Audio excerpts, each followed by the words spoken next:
네, 이혜영 배우님부터 입장하고 계시고요. 안쪽 끝자리부터 앉아주시면 감사드리겠습니다. 네, 안쪽 끝자리부터 부탁드립니다.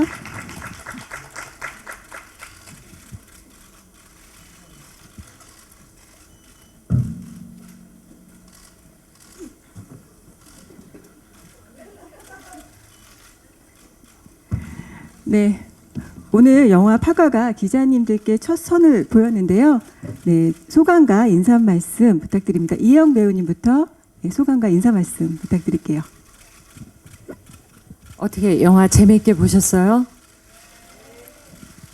오늘은 어쩐지 그 베를린에서 돌아올 때 그 기세등등함이 온데간데 없고 굉장히 불안하고 초조하고 그랬어요. 어쨌든 혼신의 힘을 다해서 했으니까 뭐 할 얘기 없습니다. 즐겁게 봐주셨다면 감사하겠습니다. 네, 김성철입니다. 되게 긴장되는 날이었었고, 그리고 또 기자분들께 처음으로 선보이는 시간을 가져서 아침부터 마음이 안 좋았는데, 안 좋았다는 게 아니라 긴장이 많이 됐었는데 끝나니까 다행이네요. 네. 아무튼 재밌게 봐주셨으면 좋게 잘 리뷰를 남겨주시면 감사하겠습니다. 감사합니다. 네, 안녕하세요. 강 선생 역할을 맡은 연우준입니다. 오늘 이렇게 저도 언론 시사를 통해서 처음으로 영화를 관람했는데요. 처음에 준비하려고 했던 그 마음 그대로 그런 마음가짐이 그래도 잘 담겨 있는 것 같아서 너무 뜻깊게 봤습니다. 오늘 이렇게 자리해 주셔서 감사합니다. 네, 안녕하세요. 신시아입니다. 저도 오랜만에 이렇게 영화로 인사드리게 돼서 너무 기쁘고 이 자리에 있는 것만으로도 너무 감사하다는 생각 들고요. 보러 와주셔서 너무 감사드리고 또 좋은 말씀 많이 해주셨으면 좋겠습니다. 감사합니다.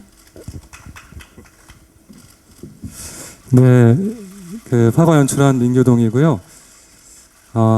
오늘 처음으로 한국 관객들과 이렇게 만나는데요. 이 시간을 위해서 참 긴 시간 우리가 열심히 달려왔구나, 이런 많은 생각들이 이렇게 다 스치는 시간인데요. 재밌는 시간이었길 바라고 또 얘기 잘 나눠보면 좋겠습니다. 고맙습니다. 네, 감독님과 배우분들 인사 말씀 잘 들었습니다. 그럼 이제부터 기자님들 질문 받는 시간 갖도록 하겠습니다. 손 들어주시면 저희 스텝이 마이크 드리도록 할게요. 네, 마이크 전해드리겠습니다. 네.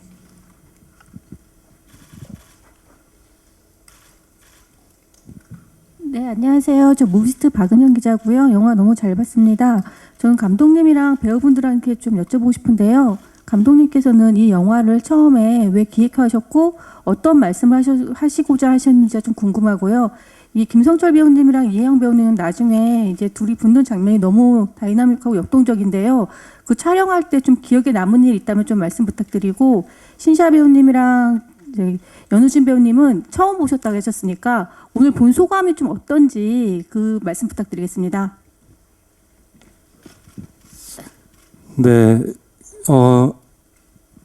60대 여성 킬러가 등장하는 액션 느와르물이라고 처음 생각했을 때 그냥 이거는 만들어질 수가 없구나, 불가능하구나, 여러 가지로 모두가 만려할 것 같은 그런 프로젝트라는 생각이 들었었고요.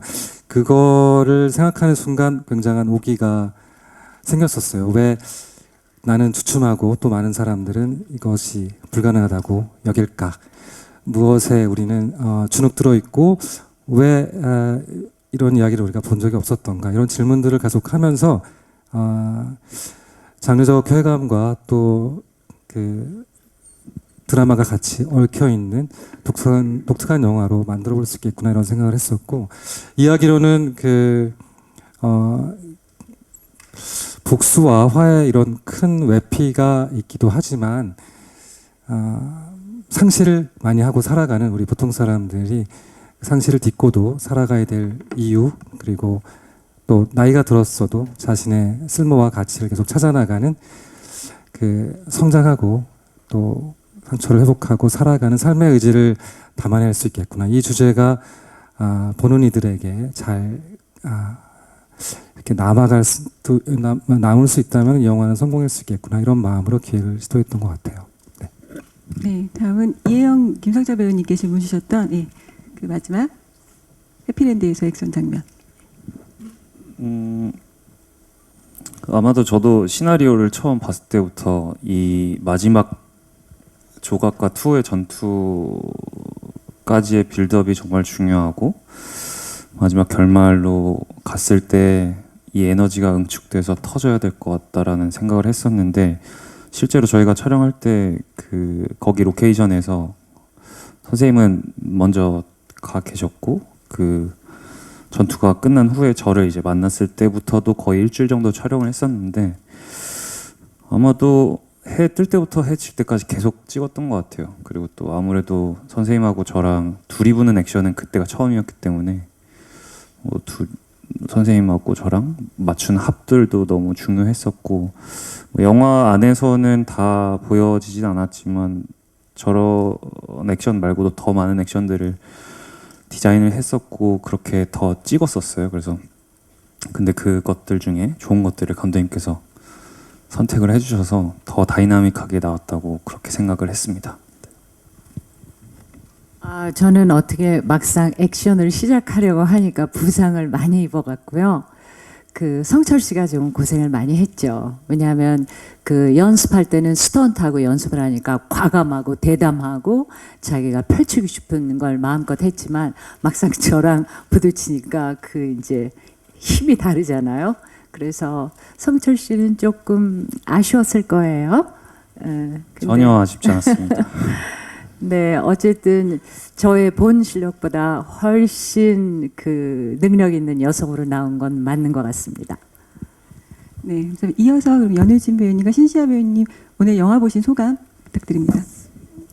일단은 소감은 지금 촬영하면서도 모든 배우들이 다 고생하고 계신다라는 얘기를 많이 들었는데 저는 이렇게 큰 액션이 없었어서 물론 마지막에 맞는 액션은 있긴 했지만 네 이렇게 배우님들 진짜 우리 선배님 이렇게 다치시 부상도 당하시기도 하고 그래서 너무 고생하셨을 것 같아 고생하셨다는 얘기를 너무 많이 들었는데요.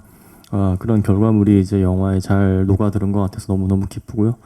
저 같은 경우는 처음 참여하게 되면서 그래도 우리 영화가 굉장히 힘이 있고 액션도 중요하지만 본질적으로 건드는 그 정서적 교감에 있어서 제가 큰 축을 담당하고 있다라는 생각이 들었어서 저는 이제 그런 역할을 조금 충실히 잘 이행해야겠다라는 생각을 갖고 작품에 임했던 것 같아요. 그래서 선배님들이 어떻게 찍고 계셨는지 잘 몰랐지만 일단 감독님과 계속 얘기를 통해서 밸런스를 잘 맞추려고 했던 것 같고 그러한 노력과 감독님의 디렉팅이 이렇게 고스란히 잘 담긴 것 같아서 너무너무 만족스럽고 선배님들 다 너무너무 고생하셨습니다. 저도 이제 과거의 시간대에서만 계속 연기를 해왔어서 현재 일어나는 일들에 대해서는 현장에서 거의 보지를 못했었는데 이렇게 이 전체적인 흐름을 다 보게 되니까 더 신기하기도 했고 뭔가 제가 진짜 커서 뭔가 그렇게 되는 듯한 느낌을 받아서 되게 좋았고요. 그리고 네. 선배님 말씀하신 것처럼 이 극이 가진 그 힘이 느껴지고 이 극이 가진 메시지들이 잘 녹아들어서 전달된 것 같아서 아주 재밌게 봤습니다. 네, 감사합니다. 다음 질문 있으신 기자님께 마이크 전해드리겠습니다. 예, 저 서울신문의 김기중입니다. 이게 원작이 있는 소설이잖아요. 구병모 작가의 소설로 알고 있는데 이걸 이제 2시간 분량이 좀 넘는 그 영화로 만들면서 뭐 달라진 부분이라든가 그리고 이제 2시간이 넘는 그 상업 영화로 하려 그러면 뭐 서사나 캐릭터 이런 것들을 좀 다듬었을 테고 그리고 액션을 좀 강조한 느낌이 나는데요. 그래서 좀 중점을 둔 부분, 영화화하면서 좀 이 부분은 꼭 영상으로 좀 보여주고 싶었다. 이런 부분이 있었으면 좀 감독님께서 설명을 해주시면 좋겠습니다. 네, 원작 소설은 그 내면 심리를 만연체로 독특하게 표현한 소설로 굉장히 많은 사람들이 좋아하고 있는데요. 영화는 또 그 소설 리듬하고는 다른 문법을 취할 수밖에 없었고, 그래서 또 2시간이라는 영화적 제한, 그 물리적 제한이 사실 굉장히 크잖아요. 이야기로는 한 8부작 이야기만큼 저 트리트먼트 작업을 다 했었고, 영화에 등장하지 않는 투의 과거, 어려서부터 지금까지 20몇 년에 걸친 과거 이야기도 에피소드로 다 만들어봤고, 그 젊은 조각에서 지금 나이 든 조각까지도 그 40몇 년에 걸친 이야기도 에피소드로 다 만들어봤었어요. 강 선생도 여러 종류의 각색을 해봤었고, 여자로도 각색을 해봤었습니다. 사실 그 정도로 소설은 많은 모티브를 확장시킬 수 있는 이렇게 퍼즐처럼 숨겨진 모티브들이 많이 있었고요. 한 줄만 있어도 저는 그거를 한 에피소드로 정말 확장할 수 있을 정도로 그런 에피소드를 이렇게 찾아내는 재미가 좀 있었던 것 같아요. 영화적으로는 소설은 이렇게까지 주인공들이 자주 만나지 않아요, 사실은. 그래서 영화는 이 주인공들끼리 훨씬 많이 부딪히고, 또 현재와 과거가 동시간대, 한 시간대에 있는 것처럼 연출하는 비선형적인 플롯 구조를 좀 취했고요. 그래서 소설에서 거의 반 정도를 차지하는 엄청난 분량의 과거 이야기를 현재 이야기 안에서 등장해야 될 이유가 있는 지점에 현실적인 이야기 진행과 함께 보여주는 그런 독특한 좀 연출 방식을 좀 취해봤고, 아마 원작에 더 충실하게 잘 재현한 씬은 엔딩의 액션 부분인 것 같아요. 그 한때 전설적이었지만 지금은 사실은 퇴물로 취급받고 있는 조각이라는 주인공이 정말로 한때 전설이었고, 지금 또 여전히 살아 넘치는, 정말 날아다니는 전설적인 자신만의 전투력을 갖고 있구나, 이런 것들이 구현되는 게 굉장히 중요했기 때문에 30대 젊은 남자와 맞부딪혀서 그 경험적인 자신만의 그 무술 실력으로 힘에는 밀리지만 공간을 이용하고 또 지혜를 잘 발휘하는 방식으로 또 오래 버티는 방식으로 끝내는 승부를 가져가는 그런 지점들을 영화에 잘 구현하고 싶었고, 그것들이 또 단순히 액션으로 사람들에게 이해되기보다는 그 액션이 결국 종국적으로는 두 사람이 어떤 인간인지, 그 어떤 삶을 살아왔는지, 어떤 삶을 살아가게 될지, 인간의 모습을 보게 되는 방식으로 결국은 수렴되도록 영화적 깔때기랄까요? 마지막 그 메시지의 종착역을 그렇게 찾아봤던 것 같아요. 네, 감사합니다. 다음 질문 있으신 기자님 계시면 저희가 마이크 전해드리도록 할게요.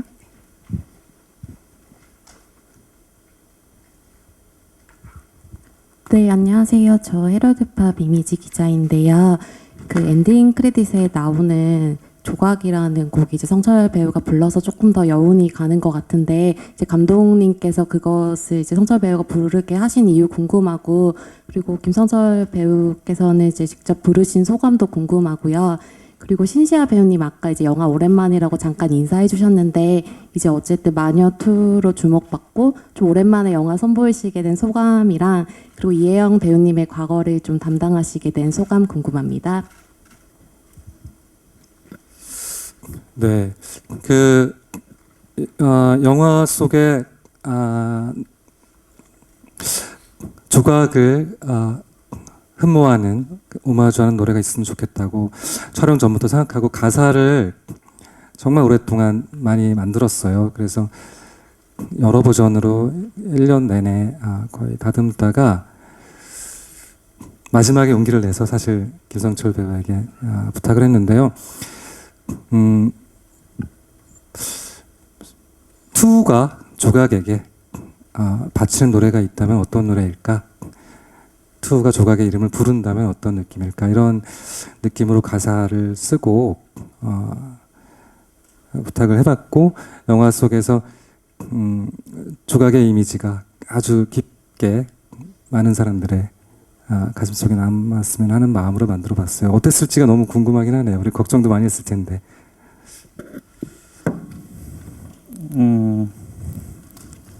우선 가사를 봤을 때는 너무 좋다라고 생각했었고, 저는 음악의 멜로디도 중요하지만 가사를 더 중요시 여기는 사람으로서 감독님이 써주신 그 조각이라는 곡의 가사가 너무 좋았고, 근데 부르는 건 사실 굉장히 부담스러웠습니다. 굉장히 부담스러웠고, 특히나 영화의 엔딩 크레딧에 제 목소리가 울려 퍼지면 저는 그 자리에 못 있거든요, 절대로.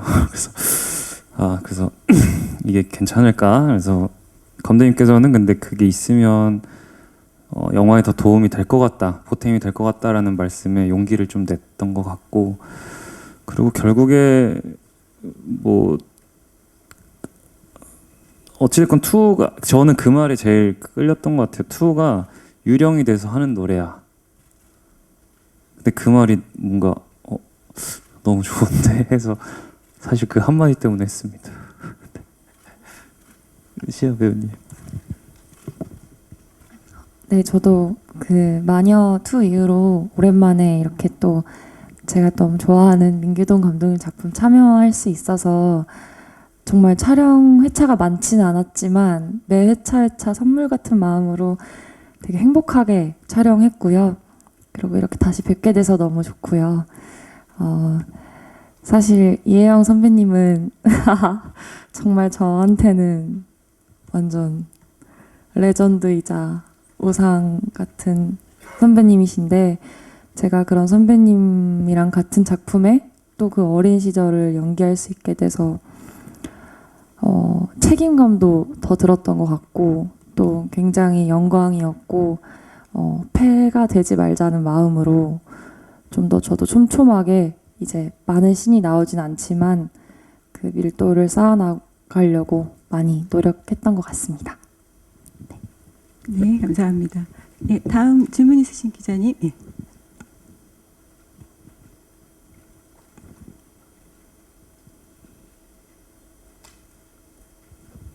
네, 앞에 안녕하세요. 계신 분은 나중에 다시 한번 드려야겠다.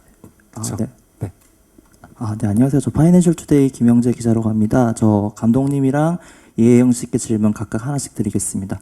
먼저 감독님께는 아까 이거는 만들어질 수 없구나, 불가능하구나, 뭐 이런 프로젝트라고 생각하셨다, 뭐 그 주위 사람들의 의견이 있다고 하셨는데, 정말 이 영화를 만들고 왜 그래서 사람들이 좀 힘들었겠구나, 왜 그렇게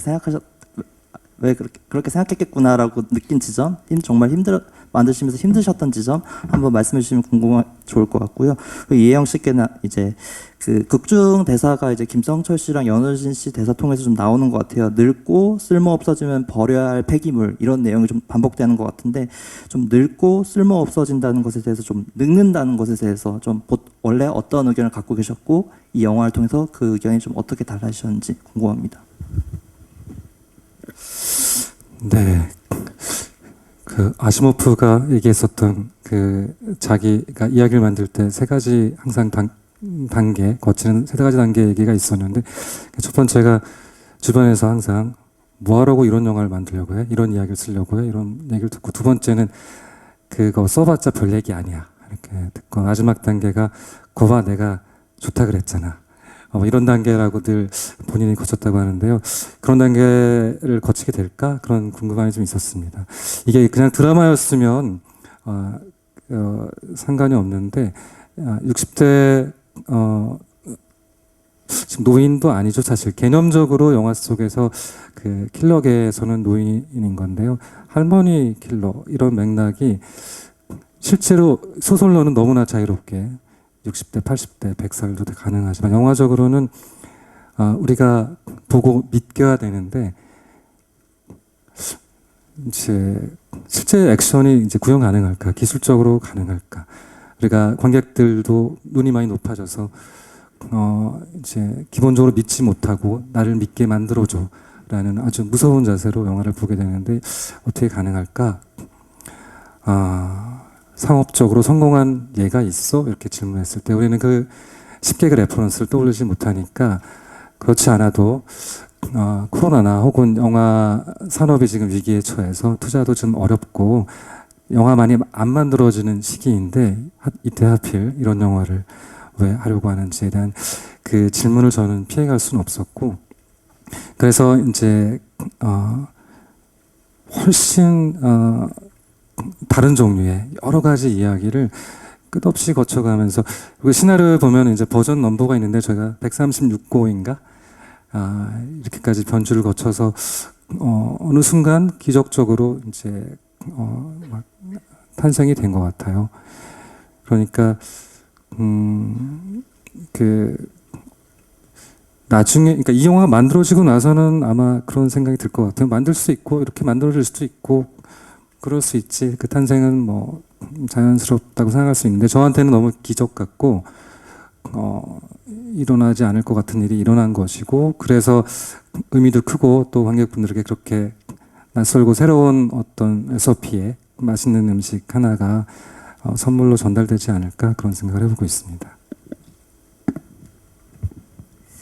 저는 사실 그 조각이라는 그 인물을 처음에 대했을 때 그녀의 그 능력인 것 같아요.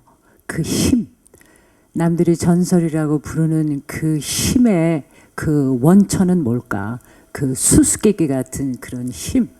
그러니까 저는 그 늙었다, 폐기물이다, 그건 말에 불과하고 그런 거를 생각해 본 적이 없는 것 같아요. 그러니까 그런 통념을 깬 전무후무한 인물인 것 같고요, 조각이. 저도 그런 능력 있는 여성을 떠나서 한 인간으로서의 조각을 보여준다고 생각을 했지, 늙은 여자가 라는 생각을 안 했던 것 같아요. 네. 네. 또 이어서 앞에 계신 기자님께 좀 들어주시면 저희 마이크 바로 가져다 드릴게요. 네.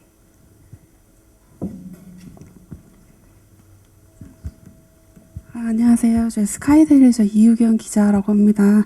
저 혹시 스토리도 사실 눈을 뗄 수가 없긴 했는데 그 안에 인물 간의 관계도를 저는 조금 더 집중해서 봤습니다. 그래서 그 조각과 투의 사실 애증이라는 관계가 좀 눈에 띄었는데, 이 애증과 관련해서 이제 감독님께서 추구하셨던 방향성과 그리고 이혜영 배우님께서 그 이제 김성철 배우님이 맡으셨던 이제 투라는 그런 캐릭터와의 그 애와 증 사이에서 정확히 좀 어디에 가까운지 그 두 배우님께 사실 여쭤보고 싶어 질문을 좀 더 드리게 됐는데, 이혜영 배우님께서 좀 느끼시는 그 투에 대한 그런 캐릭터에 대해서 애에 더 가까운지 증에 더 가까운지, 그리고 반대로 김성철 배우님께서도 어떻게 생각하시는지. 왜냐면 제가 봤었을 때 이 연기에 대해서 사실 그 이제 애와 증이 명확히 구분이 되었던 걸로 제가 좀 인식을 해서 그 부분 좀 여쭙고 싶습니다.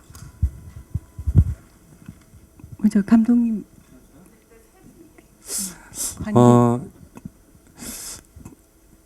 아마 그렇게 우리가 익숙한 단어로 딱 규정하기 어려운 종류의 감정들을 주고받고 얽혀 있는 관계 같아요.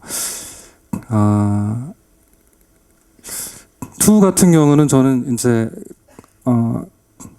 자신의 삶을 파괴한 이제 구원자를 갈망하는 인물이고, 그때 성장이 멈춰서 이제 친절함을 믿지 않고 또 누군가 깊이 들어가는 것을 회피하는 이제 어떤 종류의 트라우마를 가진 인물로서 지금까지 왔고, 자신을 증명하는 방식은 이제 맞설 수 있는, 그 전설과 맞설 수 있는 강력한 능력을 가지는 것이 대등하게 소통할 수 있는 관계라는 강박을 가지고 있는 인물이거든요.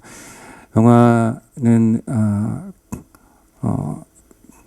투의 그 미스터리를 가지고 조각과 부딪히는 이야기고, 조각의 입장에서는 과거의 유산을 아주 무겁게 어깨에 지고 있는데 그 유산을 다 지금 떨쳐내고 자리에서 물러나야 될 것 같은 삶의 위기감 속에 있고, 자신이 하는 일이 그리고 윤리적으로 옳은 일일까, 내가 생명이 있는 따뜻한 어떤 죄가 없는 사람조차 나는 큰 명분을 위해 그 대를 위해 소를 희생하는 게 맞는 걸까? 이런 사실 나이가 들어서 찾아온 어떤 틈이죠.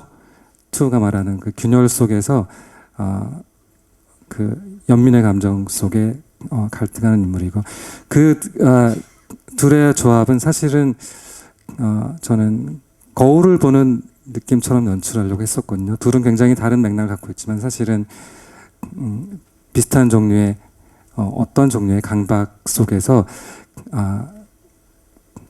새로운 자신의 삶의 방향을 찾으려고 애쓰는 그리고 서로를 확인하는 순간 우리가 결국 같은 사람일 수도 있겠구나라는 마지막 교감을 하고 그리고 또 서로 가족으로 받아들이는 그런 사이가 되니까요.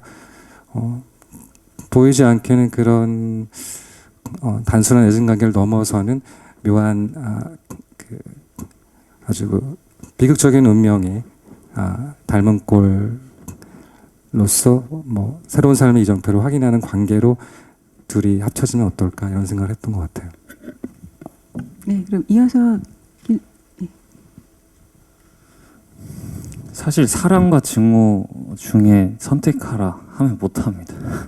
이거는 그렇게 1차원적으로 접근을 못했던 것 같아요.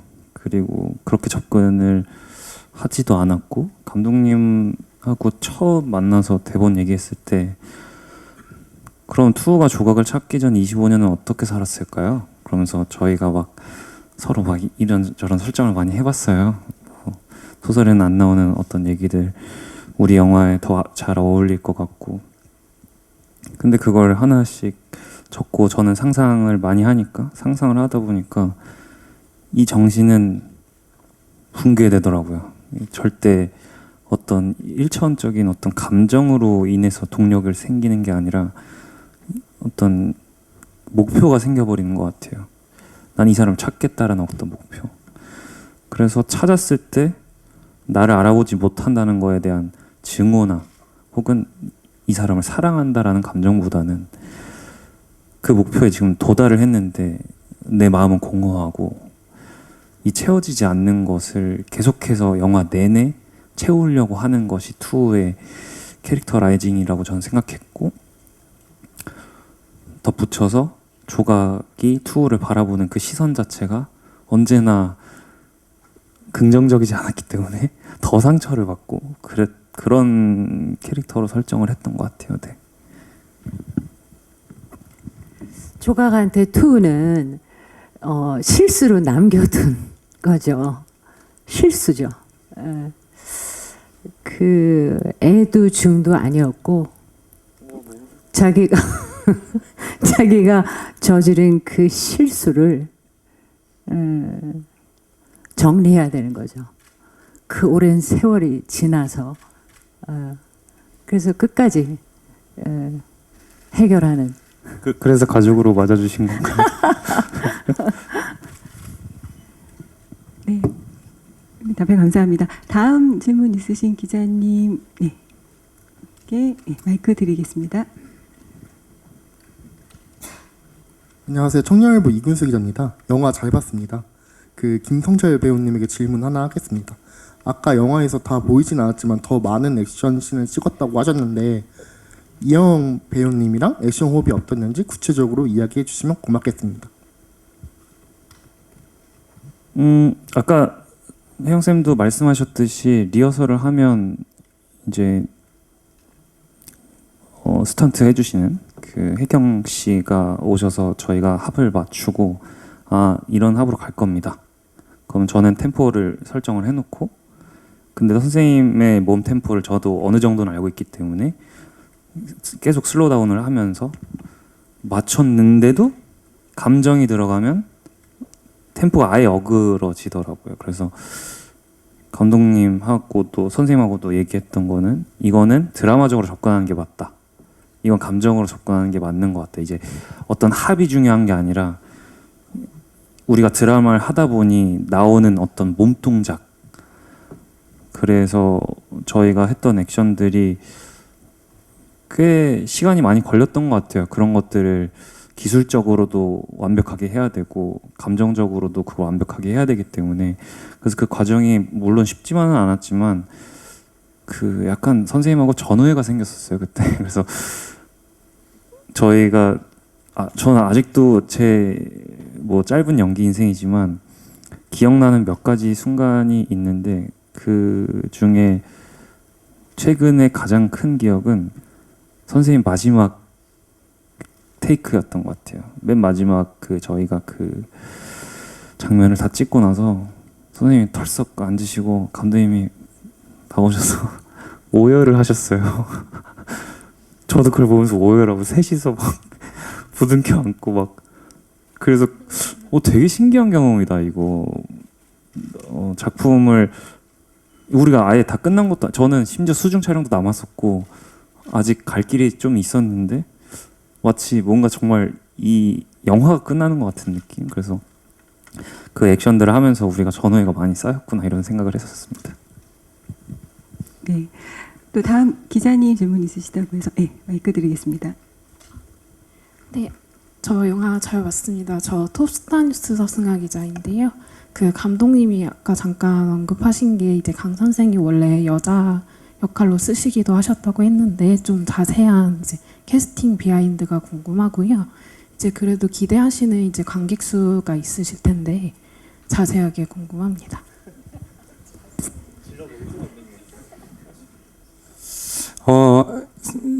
사실 이 강 선생 역할이 없으면 영화 자체가 형성이 안 되죠. 아주 암흑세계의 사람들만 나오는 또 다른 종류의 이야기였을 텐데요. 판타지가 되지 않고 그 현실적인 접점을 가지고 있는 뭔가 진짜 있을 것 같은 혹은 내가 힘들 때 진짜 연락하고 싶은 그러면 와줄 것 같은 그런 어떤 하드볼드한 세계가 바로 눈앞에 있다는 느낌을 주기 위해서는 강 선생 같은 사람이 너무 필요했고요. 물론 이제 조각이나 투가 거쳐온 정말 폭력적이고 거친 맨날 죽음을 목전에 두고 늘 그것을 생각하는 사람과는 다른 계열이지만 강 선생의 내면은 잘 아시다시피 우리의 일상이 고통과 상실과 슬픔이 사실 너무너무 매일매일 우리를 감싸 안고 우리를 힘들게 하잖아요. 그럼에도 불구하고 힘을 내고 살아가고 있으니까. 그래서 강 선생도 겉으로는 소시민적인 일상을 누리고 있지만 사실은 유사가족으로 장모님을 모시고 사는 가족이 밤마다 일을 하는 페이닥터로 일하고 있고 그래서 조각과 맞섰을 때 전혀 뒤지지 않는 다른 종류의 슬픈 에너지를 갖고 있는 사람이어야 되고 그런 캐릭터로 조각이 전혀 준비되지 않은 상태에서 조각이 흔들려야 되고 그것이 믿겨야 그것이 투를 또 흔들고 그것이 톱니바퀴처럼 세 개의 삼각형이 막 굴러가면서 예측치 못했던 서사를 만들어내는 그런 맥락이 될 수 있을 것 같았어요. 그런 면에서 너무 중요했고 말했듯이 조각과 투가 어떤 세계에 있는지를 목격하지 못하면서 그 세계를 상상하면서 묘한 긴장감을 또 느끼면서 또 이미 아내의 죽음을 맞닥뜨렸고 그 경험한 내공으로 인해서 또 조각 앞에 전혀 쫄지 않고 그래서 조각을 더욱더 흔드는 그런 좀 보기 드문 묘한 캐릭터 연기를 잘 해낸 것 같아서 너무 좋고 고마웠고 그래서 저는 강 선생 캐릭터가 사실 제일 좋아요. 여의사까지 갔었던 거는 사실 이게 처음 끝까지 완전 서울에서 부산까지의 추격극도 만들어 봤었고 과거가 하나도 없는 이야기도 만들어 봤었고 또 강 선생이 보건소에서 일하는 사람으로도 해봤었고 여자 의사라도 만들어 봤었고 코미디도 만들어 봤어요. 잘 믿기지 않겠지만 예. 그래서 각종 장르와 이야기와 설정들을 갈 수 있는 곳까지 다 가보고 사실 원작의 에센스로 다시 많은 부분이 들어오면서 물론 여기 이제 원작에 없었던 반전이나 그다음에 추가적인 인물이나 이런 것들이 다시 더 생겨났고 강 선생을 둘러싼 투어와 조각의 대결도 원작과는 다른 방식으로 전개되는 이야기로 가보게 됐죠. 그나마 지금 만들어져서 이 정도 다행인데 아마 더 나중에 만들었으면 이제 계속 또 바뀌어가지고 강 선생이 좀비였을 수도 있고 뭐 이제 또 갈 수 있는 데까지 또 많이 가봤겠죠. 이 정도에서 멈춘 것도 너무 다행인 것 같아요. 네, 그렇습니다. 그리고 질문이 하나. 예상 관객 수는 예상 관객 수 한 번도 맞춰본 적이 없어가지고 그거는 우리 여기서 제일 젊은 우리 신시아 배우가 젊은 관객 나를 가리키는 거야? 제일 젊은이라고 하면 맞출 수 있을 것 같아요. 공약도 걸어주시고 해보세요. 네. 네. 많이 봐주시면 너무 좋잖아요, 감독님. 맞죠? 그쵸? 그러면, 네. 그래도 300만 이상 봐주시면 얼마나 좋을까, 이런. 왜냐면 진짜 정말 진심과 최선을 다해서 만든 영화니까요. 한 번씩 궁금해 해주시고 봐주셔서 300만이 됐으면 좋겠다는 바람이 있습니다. 소박하다. 우리 그 거룩한 밤의 마동석 배우는 900만. 이제 300만이 500만이 되고 500만이 900만이 되는 그날까지. 첫 주에? 화이팅! 네. 그 다음 질문 있으신 기자님, 예, 마지막 시간 관계상 마지막 질문 받겠습니다. 네, 안녕하세요. 네, 여성조선 이지은 기자입니다. 그 연우진 배우님께 질문 드리고 싶은데요. 일단 두 킬러 사이에서 고생을 정말 많이 하셨고 또 아이라는 지켜야 할 소중한 존재가 있는 아버지라는 역할을 맡으셨는데 이렇게 작중에서 아버지란 역할로 연기하신 그런 소감이 궁금합니다. 네.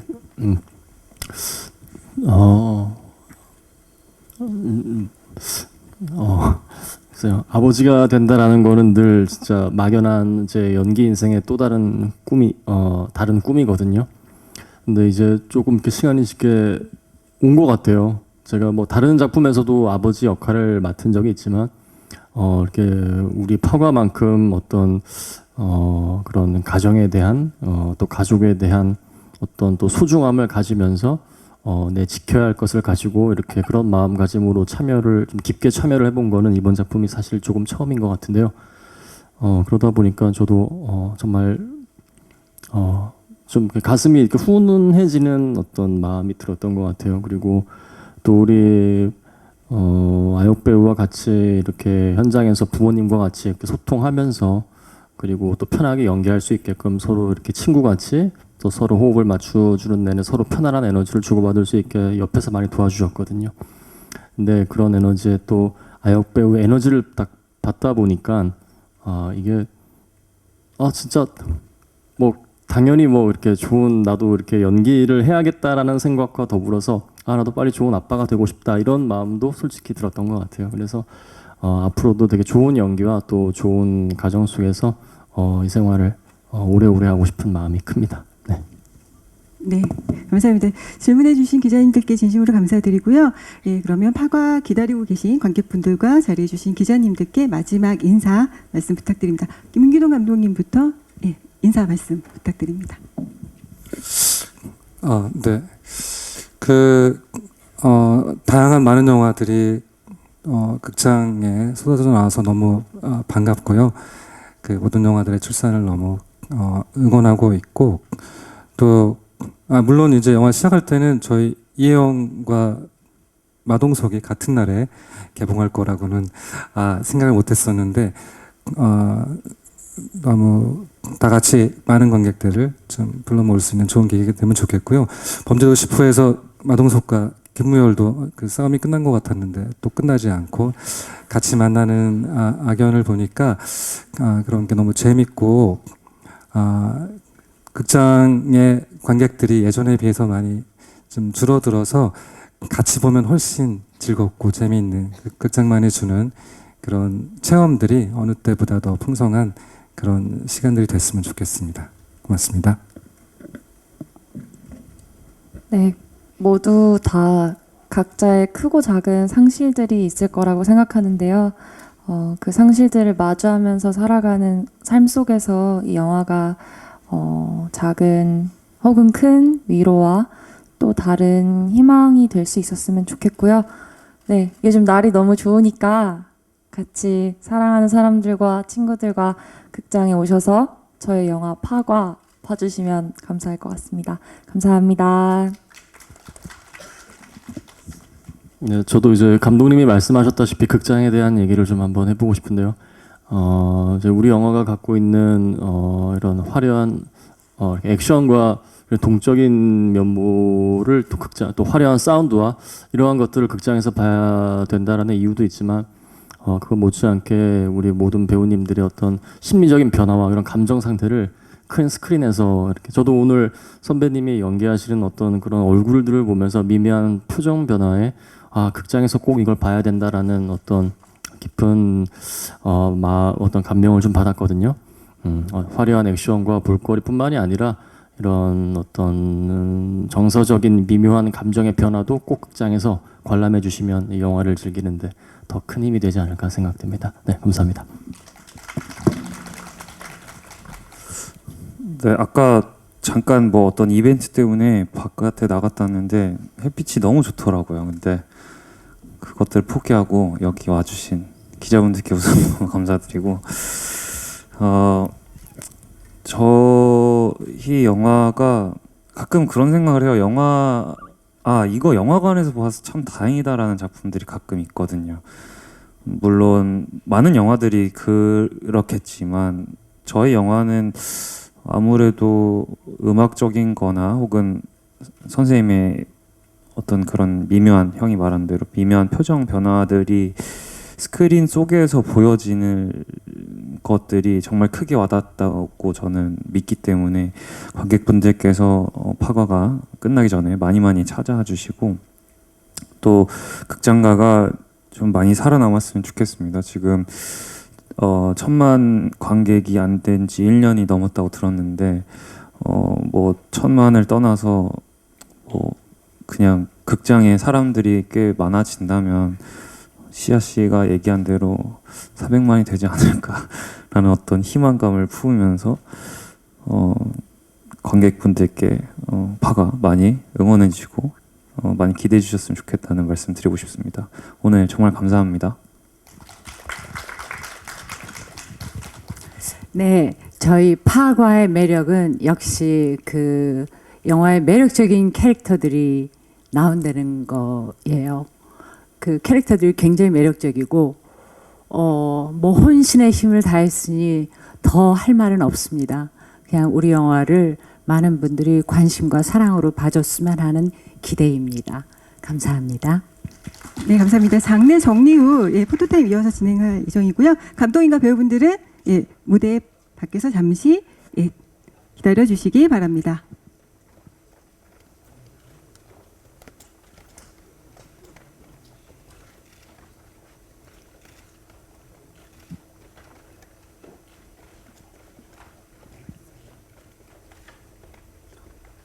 정리.